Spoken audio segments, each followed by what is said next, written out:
Bien Florence, merci de nous recevoir dans vos vignes à Coiffy. Alors depuis combien de temps faites-vous du vin? Alors en fait, je suis installée depuis 1996 où j'ai replanté avec mon mari 10 hectares de vignes. Et donc nous sommes installés à Coiffy-le-Haut. C'est un petit village au Marnais de 150 habitants à peu près. Et voilà, nous avons un caveau de dégustation ouvert tous les samedis dimanches de 15 h à 18 h où nous présentons nos vins et nous les faisons déguster. Alors quel cépage justement réalisez-vous? Alors nous avons 4 cépages différents.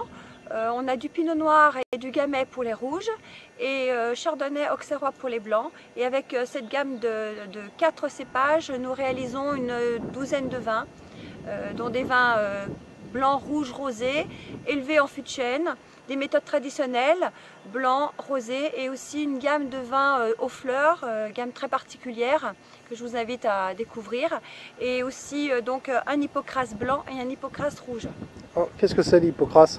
L'hypocras, c'est un vin qui est moyenâgeux, enfin tout du moins c'est une recette antique dans lequel il est incorporé du miel et des épices comme à l'ancienne. D'accord. Et à servir comment? Alors, on le sert soit en apéritif pour rester très classique, ou alors, si on veut être un peu plus original, on peut le servir avec un dessert au chocolat ou un dessert à base de poire ou de pommes.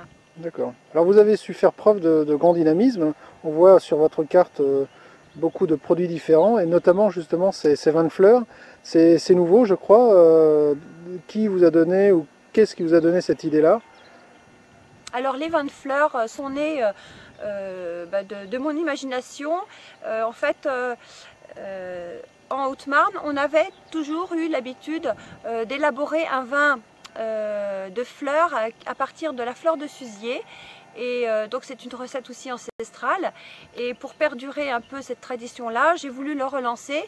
Et suite à la naissance du calice, puisque c'est le nom de ce vin de fleurs, j'ai eu l'idée de créer une dizaine d'autres vins de fleurs avec différentes fleurs.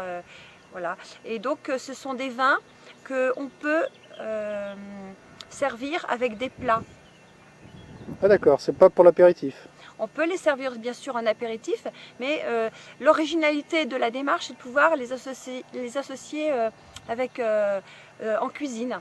D'accord, donc on retrouvera ces associations sur le site pour nos consommateurs avertis qui voudront étonner leurs amis à table. Tout à fait, très bien. C'est une culture un peu particulière à Coiffy, puisque la vigne est plantée en lyre. Alors c'est toujours comme ça ici, et quelle en est la raison? Alors nous sommes dans une région qui est relativement froide l'hiver et surtout au printemps, et donc on craint les gelées de printemps. Et pour justement réduire les risques de gelée, on a planté en lyre. Tout simplement parce qu'en fait le C de vigne monte à 80 cm de haut, ce qui réduit considérablement la zone gélive. Et ensuite le fait d'avoir deux piquets comme ça en forme de V, ça permet d'avoir deux rideaux de végétation bien distincts. Et en fait, ça permet justement d'avoir un ensoleillement optimal au niveau de la surface foliaire exposée. Donc on a un meilleur mûrissement du raisin et une meilleure maturité au niveau de la récolte. D'accord. Florence, vous accueillez donc les visiteurs dans vos caves qui sont assez formidables. Vous nous y amenez? Oui, bien sûr. On a la chance, vous allez voir, d'avoir des caves ancestrales qui datent du XIIIe ou XIVe siècle. On ne les a pas vraiment datées, mais qui sont vraiment authentiques et dans lesquelles je reçois des groupes. D'accord, alors allons-y.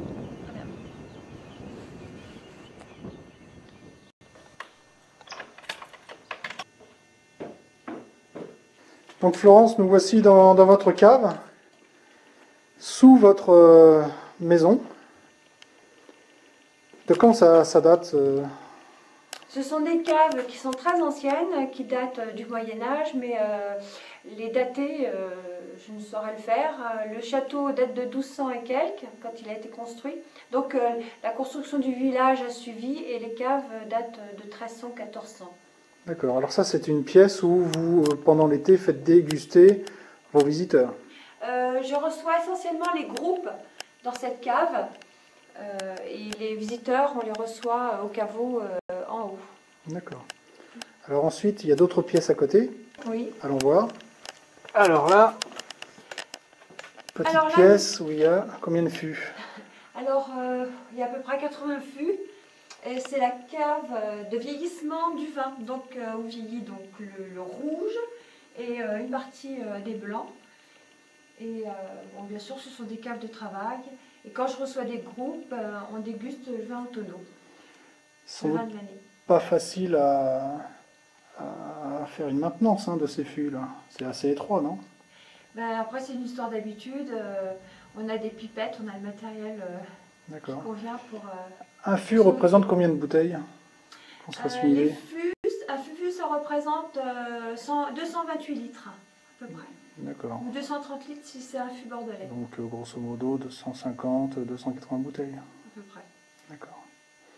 Et à côté, y a-t-il? Alors, à côté, c'est une autre cave, une cave de travail, aussi, qui sert à la fois de vinification pour les rouges, et puis ça nous permet aussi de mettre en bouteille le vin de cette cave-là. D'accord. Des caves de stockage aussi. Donc des cuves en inox, non? Non, des cuves en béton. D'accord. Et voilà. Et là, il y a du vin à l'intérieur? Non, c'est uniquement pour la vinification. Après, le vin est tout de suite mis en tonneau. D'accord. Et ceux que vous ne stockez pas en tonneau, en fût, il va où? Dans la cuverie, en haut. D'accord. Ouais, c'est la pièce au-dessus? Oui. Carrément dans la maison, enfin dans le petit château, quoi. Voilà. D'accord. On peut aller la voir, cette cuverie? Bien sûr. Allez, on y va. Ici, dans la cuverie, la pièce juste au-dessus de la cave voûtée de laquelle on vient, une capacité de combien hectos dans cette cuverie? Alors, on a une capacité d'encuvage de 800 hectos. Nous recevons essentiellement le pressurage du raisin. On reçoit donc le chardonnay et l'auxerrois, mais aussi certains rouges, le rosé bien entendu, le rouge, pinot noir et gamay. D'accord. Donc c'est immédiatement après la vendange. Voilà. Et donc ça reste en cuve combien de temps? Entre 10 et 12 mois. Dès que le vin est terminé, on le presse et on le filtre. Et puis donc on le met en bouteille pour laisser justement la place libre pour la nouvelle récolte. D'accord, donc tout ce que vous ne mettez pas en fût de chêne vient ici directement dans la cuverie. Voilà. Alors c'est étrange, on voit des noms à chacune des cuves, sur chacune des cuves, Napoléon, Clochette, il y a Blanche-Neige. Ça vient d'où ces noms? Disons que le vin c'est un petit peu de la magie, c'est un peu le rêve. Et je trouve que c'est beaucoup plus sympathique que de donner des noms, c'est plus poétique de donner des noms comme ça de contes de fées à des cuves que des simples numéros. Ça permet de mieux les retenir. Et quand on dit tiens la Cendrillon elle est bonne à des cuvées ou va voir Blanche-Neige, goûte Blanche-Neige, c'est un côté sympathique. Voilà. Effectivement.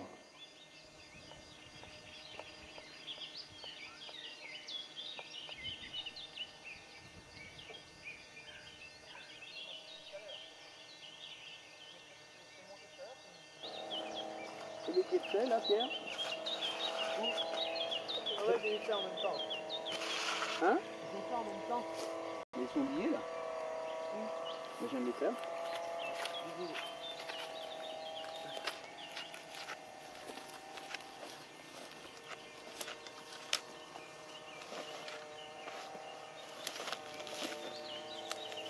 Nous sommes mi-mai. Qu'est-ce que vous êtes en train de faire là? Là c'est simple, c'est le premier travail que nous réalisons après la taille, c'est les bourgeonnages. En quoi ça consiste? Les bourgeonnages, on trie en fait la récolte de l'année, c'est-à-dire que dès ce moment précis, c'est largement aussi important que la taille, on enlève toutes les pousses qu'il y a de trop, tout ce qu'il y a au pied qui n'a pas lieu d'être. On dédouble sur les baguettes de manière à avoir une belle régularité, avoir des belles pousses qui soient pleines de fruits et qu'il n'y en ait pas une qui vienne concurrencer l'autre pour avoir une belle homogénéité, pour avoir moins de maladies en même temps, moins d'enchevêtrement des feuilles, plus d'aération. Donc on est bourgeonne. Voilà à quoi ça sert. Oui, moins de maladies, pour vous c'est important parce que vous vous lancez dans une démarche biologique. Ah oui, mais avant nous étions déjà en lutte intégrée, on ne mettait déjà pas grand chose comme produit parce qu'on n'était pas des mangeurs de produits pas trop naturels. Donc on évitait d'en mettre de trop. Donc on avait déjà choisi ce mode de plantation qui est spécifique, comme on peut le voir, qui s'appelle la lyre. Bon alors là, le tuyau extérieur est libéré, ça fait moins facile, c'est tout seul.